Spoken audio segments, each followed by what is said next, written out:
Newstalk 94.5 WPTI, 96.7 FM WTOB. You're listening to the Wealth Guardian Show with Doug, Brice, and Garrett. We're helping you retire that job and keep the paycheck. In the studio this morning, you've got Brice, Payne, and Garrett Ray. And today, we're talking about 10 signs that you're on the right track for your retirement, a checklist, if you will. Good morning, Brice. How you doing? I love checklists. I'm doing good. Garrett, how are you? Doing all right, sir. Excellent. Okay. Let the NCAA madness begin.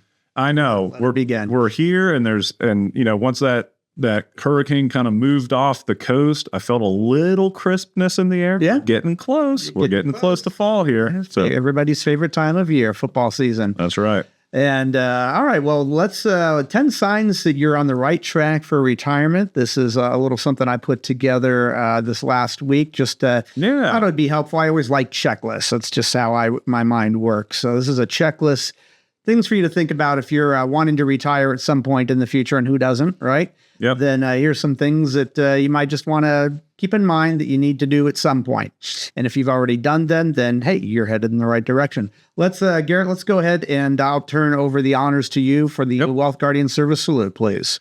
Absolutely. So for all the listeners out there, you know that we take a minute or two before every show to thank our men and our women in uniform, our community first responders, our firefighters, our police officers, our just to make sure that we're recognizing the effort that you guys put in each and every day in those families, because you guys are working the hard, long hours. You're often away from family.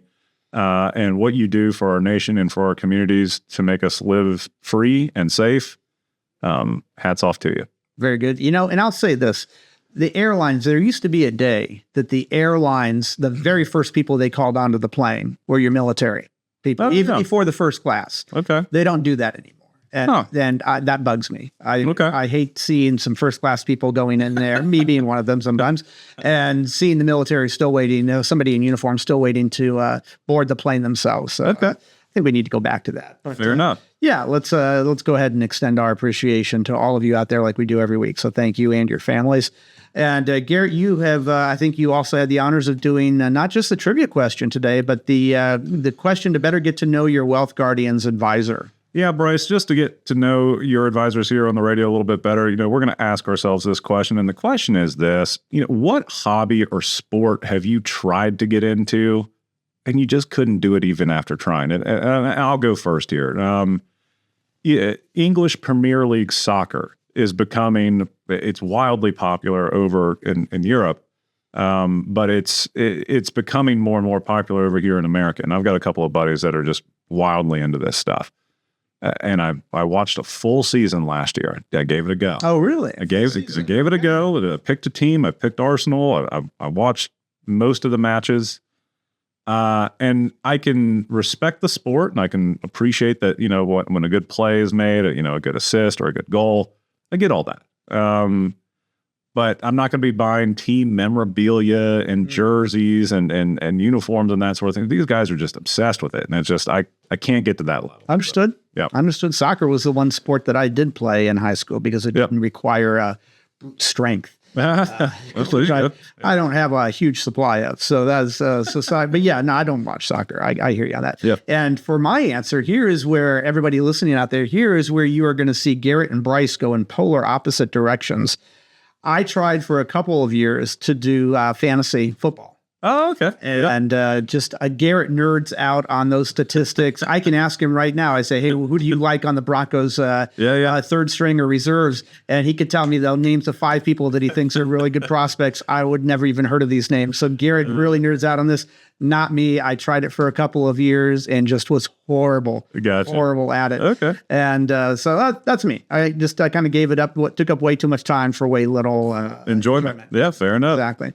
All right, well, let's go ahead and get started on this now that everybody out there has a little bit better idea of who we are at the Wealth Guardians and what we have tried to do and failed at in some way or another. Mm-hmm. And here's what we don't fail at is understanding retirement planning and apparently segues.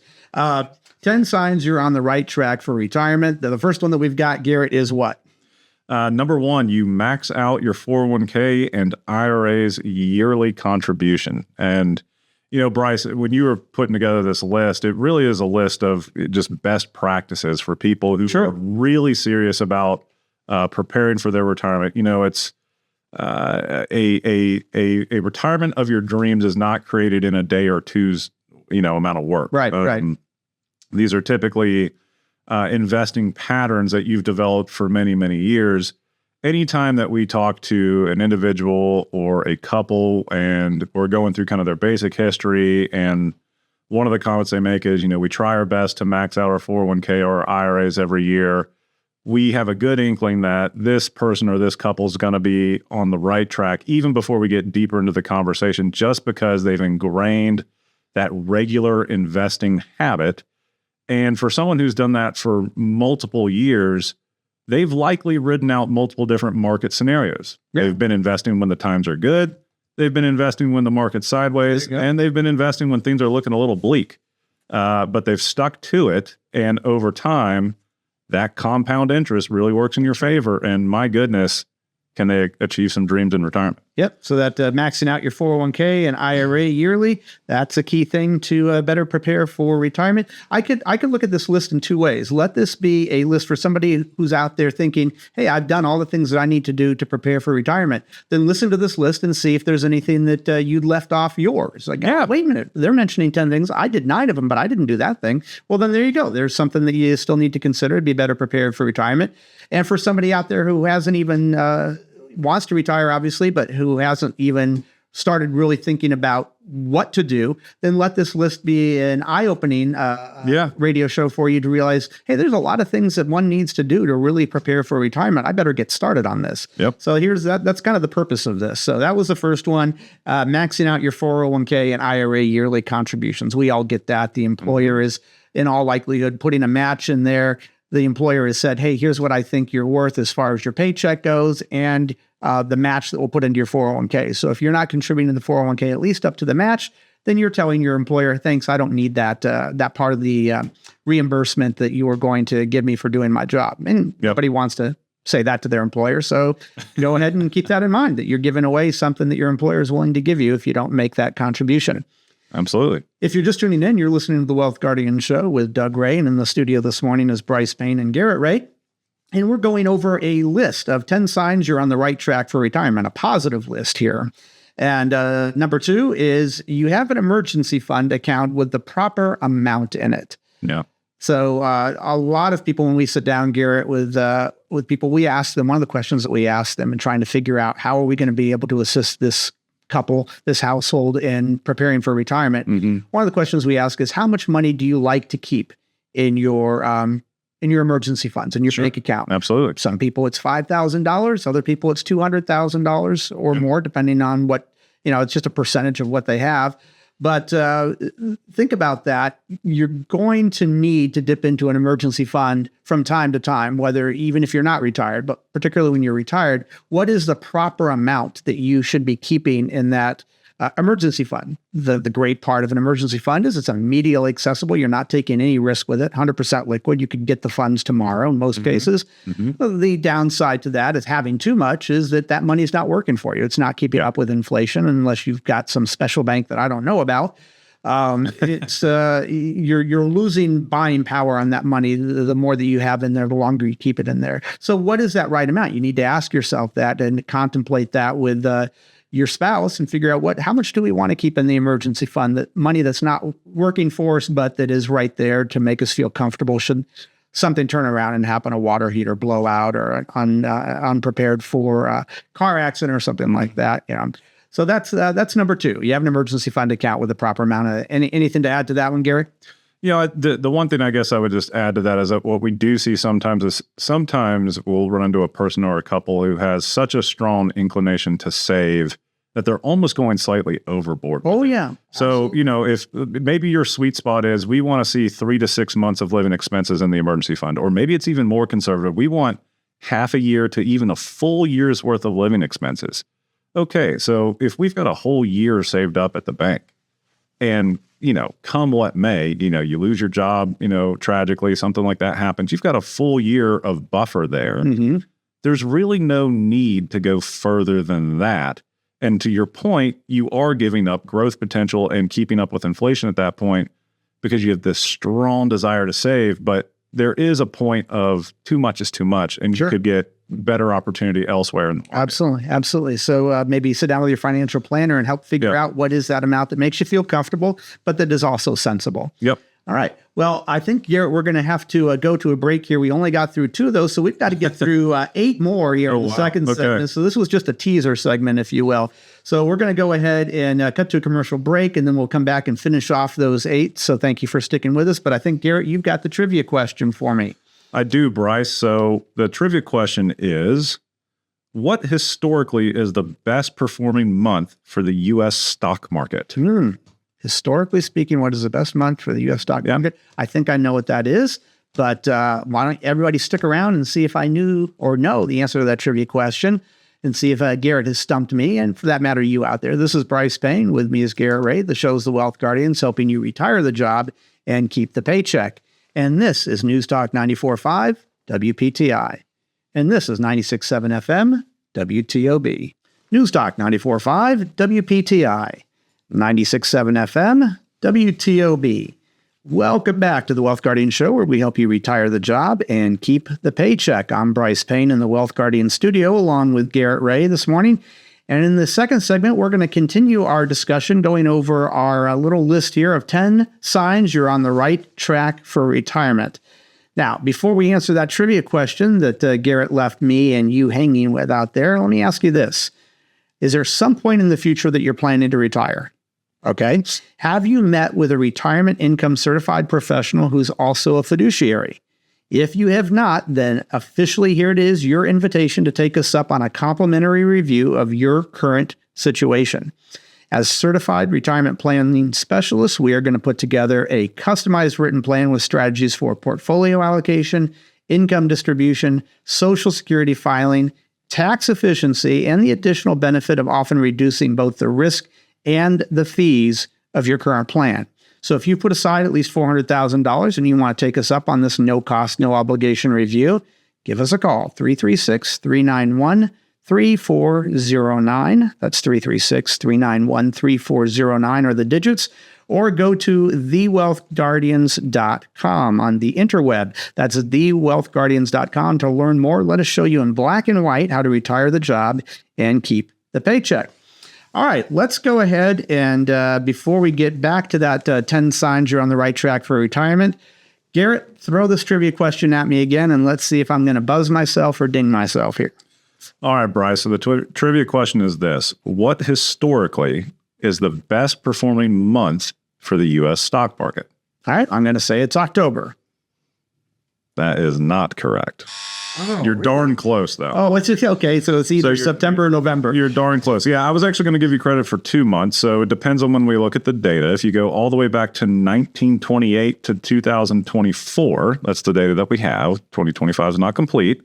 The best performing month is actually April. Now, the thought around that was that April, what happens for a lot of people? They get a tax return. Okay. A lot, and people invest it. People will invest. A lot of families will. Sure. Though more recently, the data suggests that from the year 2000 to 2024, the best performing month is in fact November. So yeah. Okay. Yeah. So you were close. I was close. Yeah, but I don't know that really goes too far. Kind of like in horseshoes. Close. All right. Well, we've got a number of these to get through now. Yep, let's do it. We were slagging and only got through 2 on the first one. So 10 signs you're on the right track for retirement.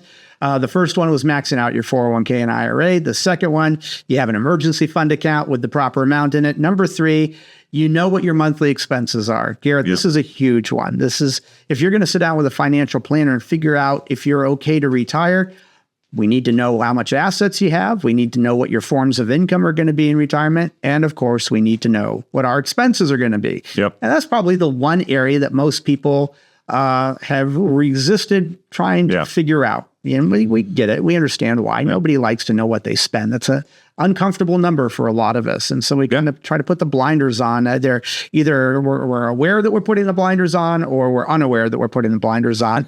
But you can't go into retirement with a sound financial plan if you don't know what you're going to be spending. Yeah, right? or at plain least, and simple. Or at least know a range, right? Like, what does a low spending month look like for you? What does a higher spending month look like for you? Perhaps that's during the holidays, or perhaps that's during summer when you're taking summer vacations. At least know your range. And that data point alone is really going to help a financial planner and yourself out quite a bit. And the one answer that Garrett and I really makes us cringe when we sit down with somebody and we say, so what are going to be your spending needs in retirement? And the response is, oh, let's say somewhere between $6,000 and $8,000 a month. That doesn't work. That is way too broad. I've said this before. Yeah. That's like going into your doctor and saying, hey, I've got this sharp pain. Help me with it. And the doc says, okay, well, where's the pain? Well, it's somewhere between my ankle and my earlobe. Yeah, that's right. Not going to help. That's not a lot of information. Right. But so when we say a range, we don't mean a couple of $1,000 difference. Right. Let's try to narrow it down a little bit. Okay, the next one, number 4 is you know what your Social Security PIA is, primary insurance amount. Yep. Garrett? Yeah, so this is basically your PIA. This is your the benefit you will get from Social Security when you achieve your full retirement age, which for those of you who are listening to us and you were born in 1960 or later, your full retirement age is 67. So understanding what that benefit looks like under your working history just shows us as financial planners that you've started to dig in, you've started to research a little bit. You're exploring your filing options at Social Security. Now, one thing that Brice and I and Doug will say is that we want to make sure that there's a clear difference between when you file for Social Security and when you actually retire. Those are two entirely separate things. Please don't conflate those. Yep. You can be physically retired from your job and not file for Social Security.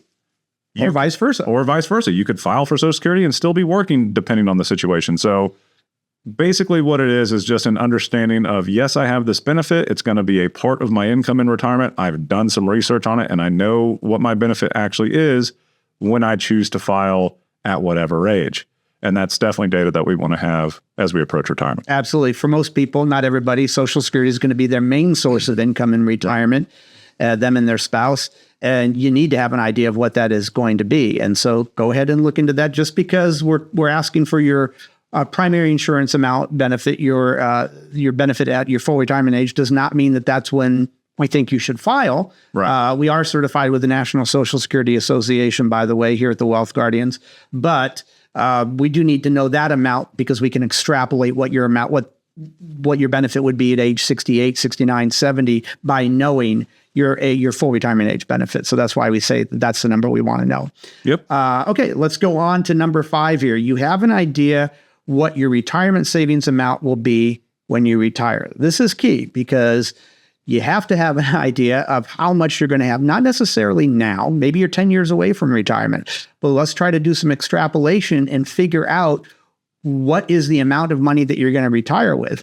That's important because while you can take distributions from your investments to live on, supplement Social Security, you don't want to dip into the principal of those accounts too soon. Under most cases, that dipping into the principal could be a sign that something's going wrong if you do that too soon. But most of us will end up dipping into the principal at some point. So we need to figure out what can be that safe amount that we could withdraw on a monthly or annual basis and not be hitting the principal, just be touching the growth of the accounts for a while. Right. So that's why we need to know that. Is what is it? Is it going to be $1 million? Is it going to be $5 million? How much are you going to have at the time that you hang up the job? And that's key. Anything to add to that, Garrett? No, I mean, I think a lot of it also, you can see where this ties in together. You know, earlier in the list, we kind of listed, hey, what are your monthly expenses? What lifestyle do we want to live in retirement? Well, okay, if we've got an idea of the expenses and the lifestyle, then we need to know, okay, what kind of savings and like nest egg do we have to work with?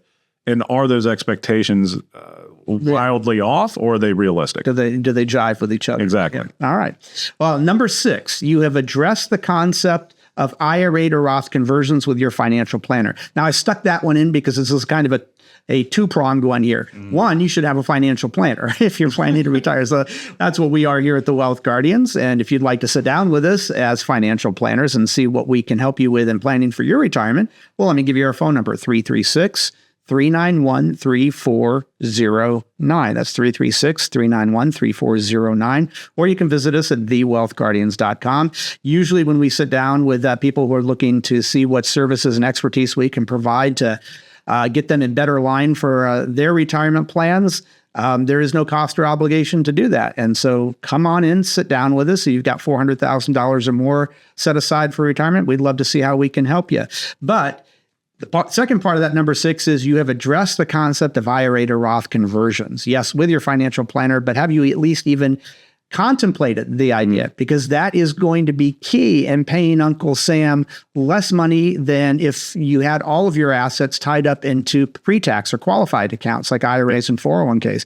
There comes a point where you need to look into, should converting any of these IRAs to Roths and paying the taxes on them now, is that going to benefit us in the long run? And Garrett, it's all about the long run, right? Yeah, it's definitely all about the long run. It also depends on your goals too. There are scenarios, in fact, we can do the calculations for you here in the office, where it becomes a tax win for you, so to speak, in your lifetime.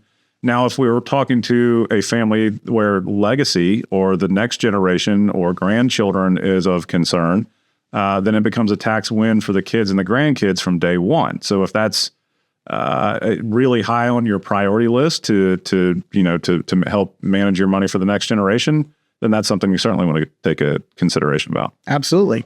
If you're just tuning in, you're listening to the Wealth Guardian Show. In our second segment, we're continuing our conversation on 10 signs you're on the right track for retirement. We've gotten through 1 through 6. So let's do number 7 now. You have an idea what your effective tax rate will be in retirement. And Garrett, you and I, each of us, sit down with about 50 clients a year, 50 people coming in to see if the Wealth Guardians can help them better plan for retirement. And I started asking this question in the last year. Before, in our third appointment, is when we really start to lay out what retirement looks like for somebody. And I asked them, before I show them, what do you think your effective tax rate will be this year or next year? Or what was it last year? And folks, quite honestly, almost 100% of the time, people overestimate that. I know there is so much talk on the radio and on TV about how obscene our taxes are that we're paying and whatnot. Well, what is obscene is how mismanaged the government is using our tax dollars. I won't take an issue with that. I'll jump on every bandwagon that's the topic of. But as far as are we being charged an insane amount of taxes, the answer there really, it's all opinion based, but it's no. Somebody who pays 11% in taxes, Garrett, is on the very high end of our clientele. Yeah, it certainly, again, it ties back to the lifestyle discussion, because we're starting to see some people who have this mindset of, well, we want to spend it all. Our kids are grown, they're on their own 2 feet, they got good jobs. We're not leaving anything behind. Well, if that's the case, then you may have some higher tax brackets in your retirement, and you need to be prepared for that if your goal is to spend it all. There's a whole book, Die with Zero, that's out there about that whole philosophy. That's right. Well, if you're a die with zero person, then you better be expect to pay more than zero in taxes during your retirement. So it all just depends on what your lifestyle and your goals are in retirement. But Brice is right. For those who tend to kind of maintain their existing lifestyle that they started retirement in, they're not trying to do anything, extravagant. Yeah, DC could surprise us tomorrow with different tax laws. I don't think that's going to happen, at least in the next couple of years. And most people's tend to go down once they retire the job and they enter their retirement. So it definitely makes sense. Having a 5 or a 6 or 7% effective tax rate is not uncommon whatsoever for the people that we sit down with. Sure. And probably anybody out there thought, well, I'm paying more than that. Well, you might be in a higher tax bracket. That's a different thing than what your effective tax rate is. Right. But let us sit down with you and show you what your effective tax rate is and see if we can help you keep it even lower than it otherwise could be. All right, let's get to these other 3 real quick. We've got number 8, you have planned it for you to be debt-free when you retire. If you can be debt-free, that's mortgage is paid off, student loans or whatever else is paid off, all the better position you're going to be in for retirement. Number 9, you're aware if your 401k plan allows for an in-service rollover, an ISR. Yep. Most people think that they can't touch their monies and roll it over to an IRA until they've left that company. But believe it or not, most plans, if you are 59 and a half or older, even though you're still working with the company, you can still do an in-service rollover. So let us show you how that might work. And so you could be better prepared for your investments inside your qualified accounts. And number 10, you have contemplated how possible long-term care costs will be paid for. That's a big one. That's the one expense that could just absolutely sideswipe a retirement plan, a solid retirement plan. If you didn't figure out how you're going to pay for long-term care expenses, then that could be a huge one that offsets it. Garrett, anything to add before we leave here? No, it's a very solid list, Brice. I'm just sorry we had to rush through the last three. You always have to. All right. Well, unfortunately, that's all the time we've got this week. Thank you for joining us here at the Wealth Guardian studio. We hope the rest of your weekend is everything you want it to be, and we hope your team wins. This is Brice Payne, along with Garrett Ray. The show is the Wealth Guardians, helping you retire the job and keep the paycheck. And this is News Talk 94.5 WPTI. And this is 96.7 FM WTOB. Hi, it's Garrett Ray with the Wealth Guardians. Thanks so much for listening to the show. Make sure to check out our weekly series, The Vault, on YouTube. Find our channel, The Wealth Guardians, where we talk about all things retirement planning and cover new topics each week, such as Social Security, tax planning in retirement, and our thoughts on investment best practices, and much more. New episodes air Thursdays at 2 p.m. Make sure to subscribe to the channel so you can get notifications when we release new episodes. We're here to help you retire the job and keep that paycheck. We'll talk soon.